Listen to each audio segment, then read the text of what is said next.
My name is Sarah. I am 28 years old. I live in Berlin, Germany, and I work as a senior financial analyst. On paper, I look like the stable one. I pay my rent on time. I show up early. I keep my voice level even when my inbox screams. The night my family decided I no longer belonged in their house, my phone buzzed with a reminder titled Family Dinner. That was the joke. It was never dinner. It was a meeting where the decision was already made and I was only invited so I could accept it. My parents' house sits north of the city, quiet and expensive in a way that always feels like a warning. My brother Daniel calls it legacy. I parked under the streetlight and sat there, hands locked on the steering wheel, breathing through the tightness in my throat. The air already felt different. Inside, the lights were bright and unforgiving. Elaine, my mother, had arranged snacks like we were celebrating. Richard, my father, sat at the head of the table in his pressed shirt. Daniel leaned against the counter in a suit, polished and bored. He smiled at me like I was a problem he could not be bothered to solve. We talked about nothing.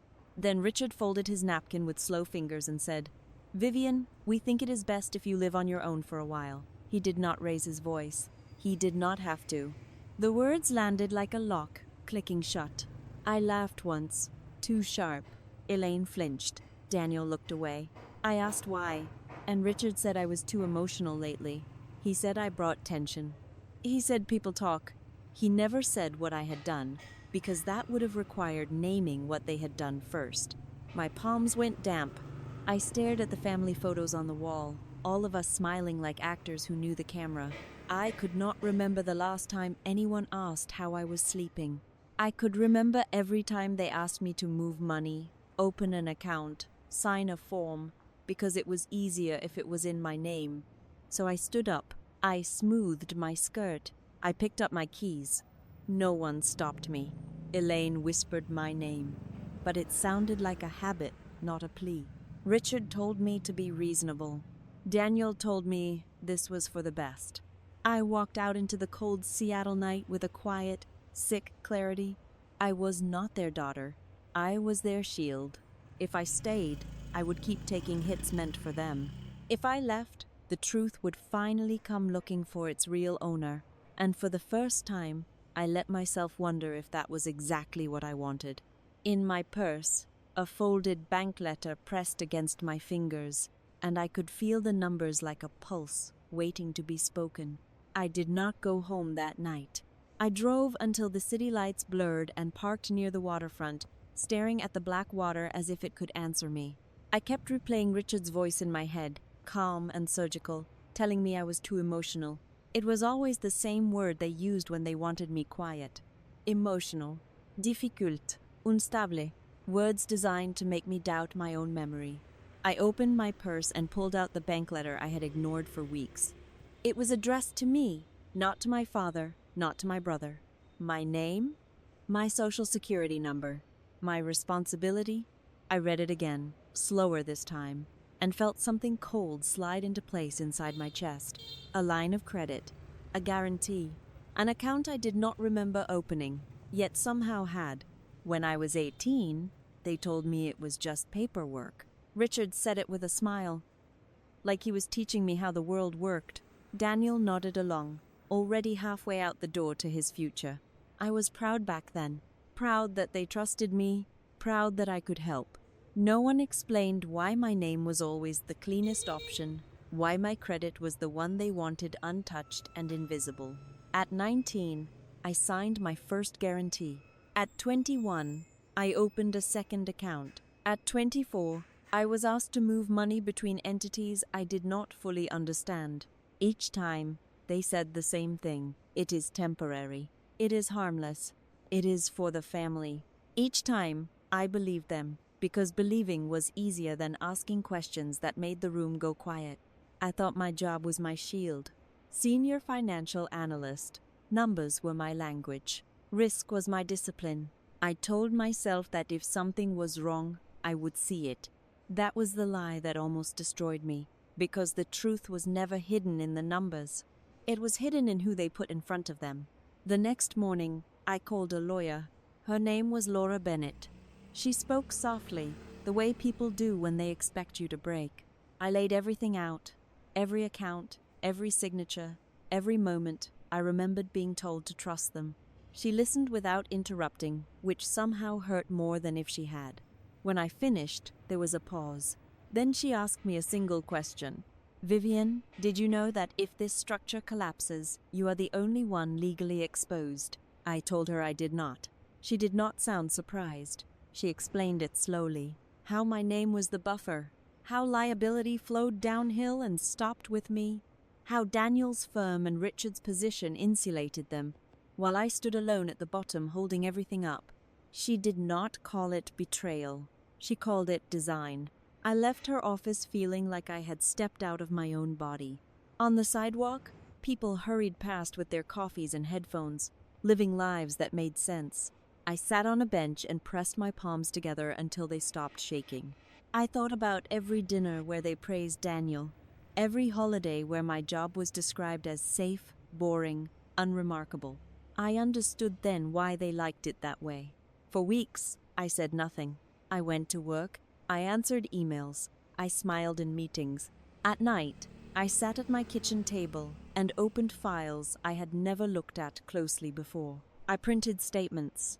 I cross-checked dates. I learned the difference between ignorance and negligence, and where I stood. The pattern was clear once I let myself see it. Whenever risk increased, my name appeared. Whenever scrutiny came close, I was placed between them and the consequences.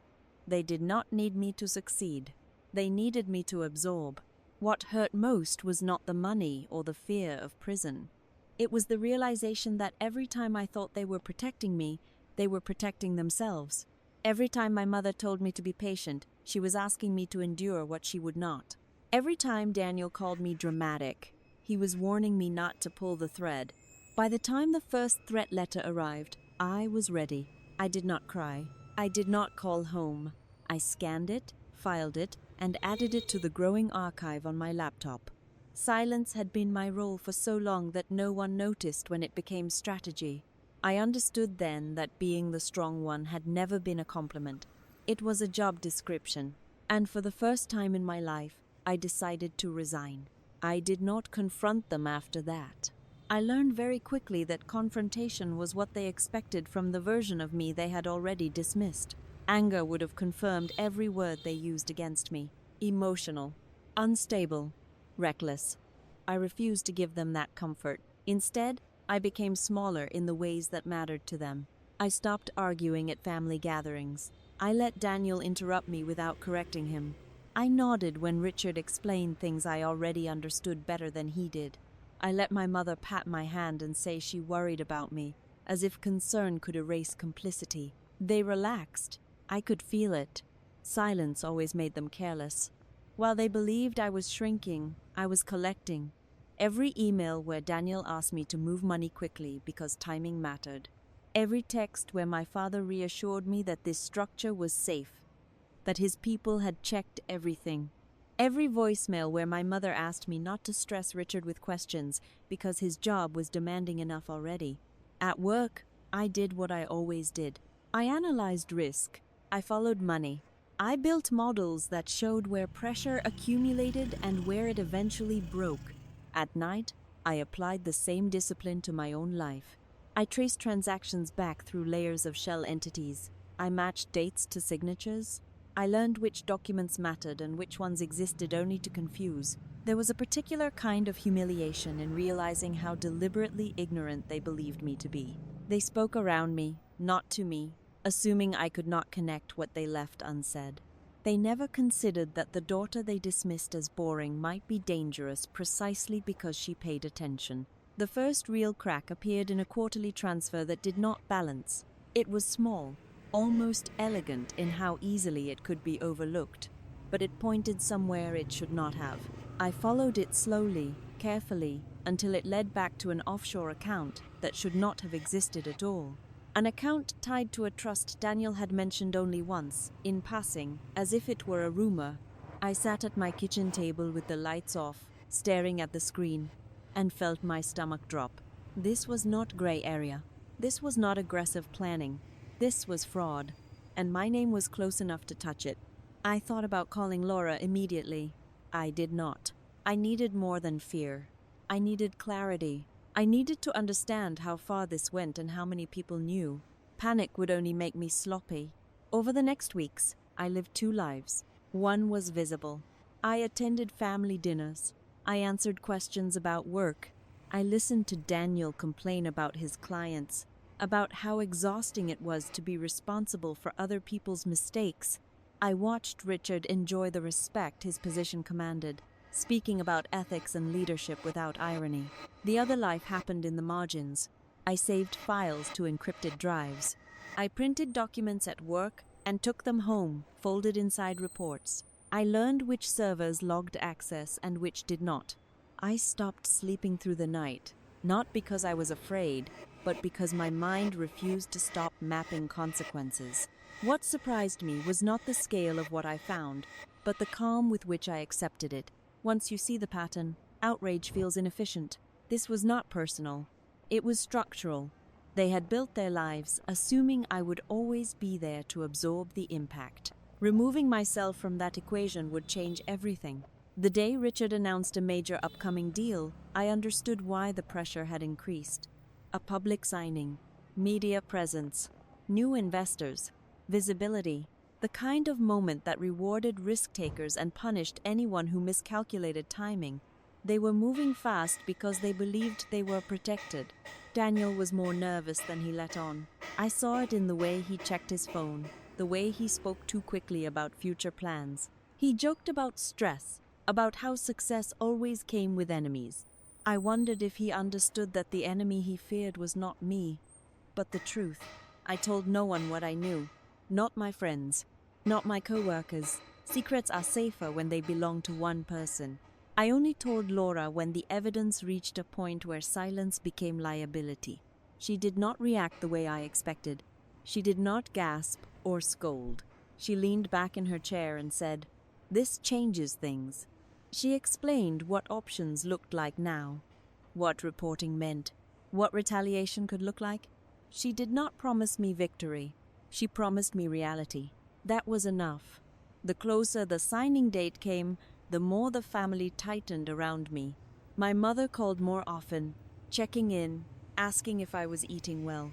Richard spoke to me with a careful warmth, reminding me how proud he was of our family. Daniel invited me out for drinks, something he had not done in years. They were securing the perimeter. The night before the event, I sat alone and organized everything one last time. Files labeled, dates aligned, emails cross-referenced. I was not shaking. I felt something steadier than courage. I felt finished. For most of my life, I believed endurance was love. That staying quiet proved loyalty. Now I understood endurance was simply what benefited them. Love had never required this much silence. When I closed my laptop, I knew there was no going back. Tomorrow, they would celebrate. Tomorrow, I would stop protecting them. The morning of the signing arrived calm and bright, the kind of day that made everything feel justified. I dressed carefully, not to impress anyone, but to disappear. Neutral colors. No jewelry that could draw comment. I wanted to look like someone who belonged nowhere in particular. The venue was a hotel ballroom downtown, all glass and polished wood. I arrived early and sat in the back row, watching people greet each other with practiced warmth. Richard moved through the room like a man in control of gravity. Daniel followed him, confident, laughing too loudly at jokes that were not funny. My mother hovered near them, smiling in the way that always meant relief. No one expected me to be there. That was the first advantage. I checked my phone once. Laura had sent a single word, "Ready." I did not respond. There was nothing left to say. The presentation began. Slides moved across the screen, filled with optimistic projections and carefully framed numbers. I recognized many of them. I had helped build similar models at work. I also recognized what was missing.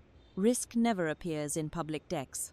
It waits in the footnotes, in the assumptions no one questions. When Richard took the stage, the room settled. He spoke about growth and responsibility, about leadership in uncertain times. He spoke as if uncertainty were a challenge he had already conquered. I wondered how many people in the room would still be smiling by the end of the day. I waited until the final applause faded, until the moment when contracts were passed around and pens were lifted. Timing mattered. Laura had explained that to me very clearly. Truth has weight, but timing decides where it lands. I stood up and walked forward. I did not rush. I did not hesitate.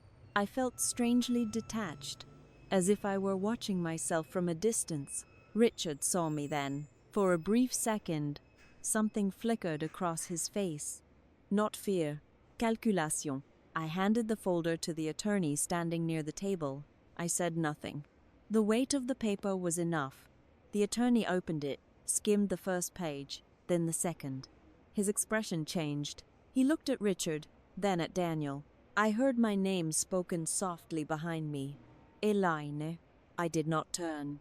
Phones began to vibrate across the room. The sound spread like static. Someone checked a screen and frowned. Another excused himself and stepped outside. The atmosphere shifted, subtle but undeniable. This was the moment when momentum broke. Richard cleared his throat and asked for a brief pause. His voice was steady, but his eyes searched the room. Daniel whispered something urgently, his smile gone. I felt no satisfaction, only distance. Within minutes, the first confirmation arrived. Accounts temporarily frozen pending review. An automated email, clinical and precise. Then another.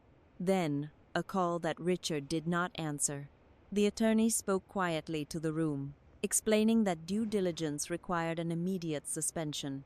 Investors exchanged looks. Someone laughed nervously. The word IRS floated through the air, unspoken but understood. My mother finally reached me. She grabbed my arm, nails digging into fabric. "Vivian, what did you do?" I looked at her then. Really looked. She was not angry. She was terrified. For the first time, she saw the edge she had pushed me toward. I answered calmly. I stopped committing crimes for this family. Richard stepped toward me, his composure cracking. He told me I was making a mistake. He said we could talk about this privately. He said family matters should not be handled like this. The irony almost made me laugh. Daniel said nothing. His face had gone pale, his confidence draining with every notification that arrived. He finally looked at me, truly looked, and I saw something like recognition. He understood, too late, that silence had never meant ignorance. Security arrived, discreet but firm. The event was officially postponed. Guests were escorted out with apologies and bottled water. The room emptied quickly, leaving only those who had something to lose. Richard lowered his voice and told me he would sue. He said he would ruin me. He said I did not know what kind of people I was dealing with. I listened, because listening had always been my strength. Then I told him he was welcome to try.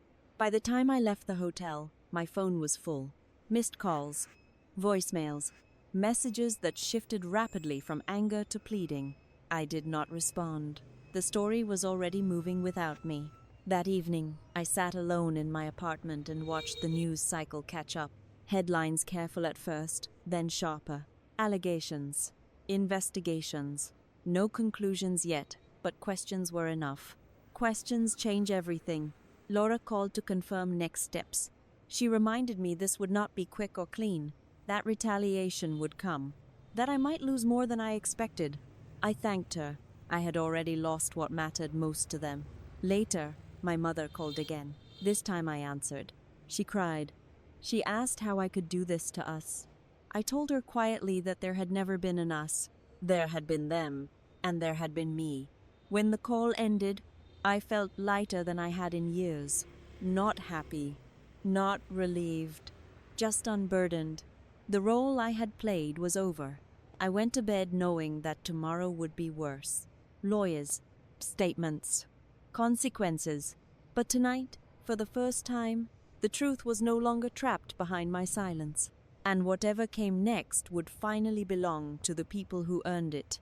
The weeks that followed were not cinematic. There were no dramatic arrests in front of cameras, no sudden confessions, no apologies that mattered. There were only letters, meetings, and long stretches of waiting where every notification made my chest tighten. Richard was suspended pending investigation. That was the official language. In private, people stopped returning his calls. Daniel was placed on leave by his firm while compliance reviewed his work. He did not contact me again. I do not know if that was pride or fear. Elaine called less and less, as if distance could soften what had already been exposed. I did not feel victorious. Victory implies celebration, and there was nothing to celebrate. I lost my family in the most ordinary way possible. They simply stopped existing in my daily life. No more group messages, no more holidays, no more pretending that silence was love.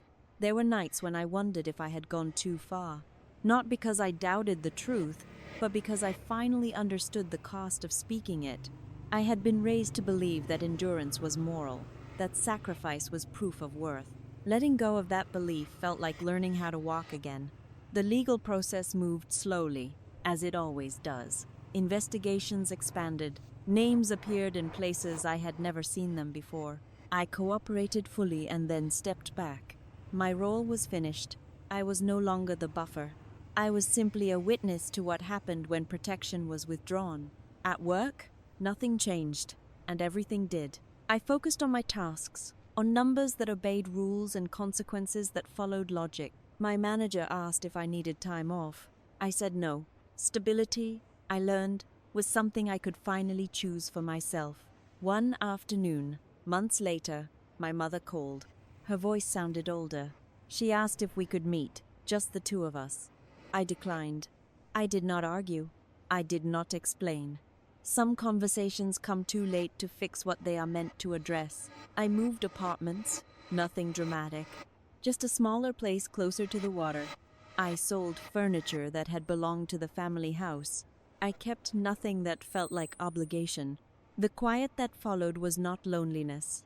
It was space. Sometimes I am asked if I regret it. The answer is simple.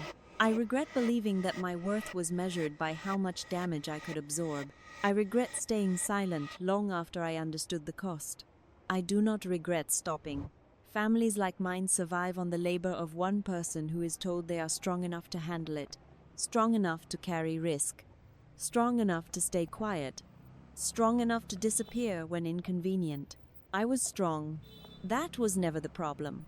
I was not born to be the family sacrifice. I was born to live a life that did not require my silence to function. And for the first time, that life belongs entirely to me.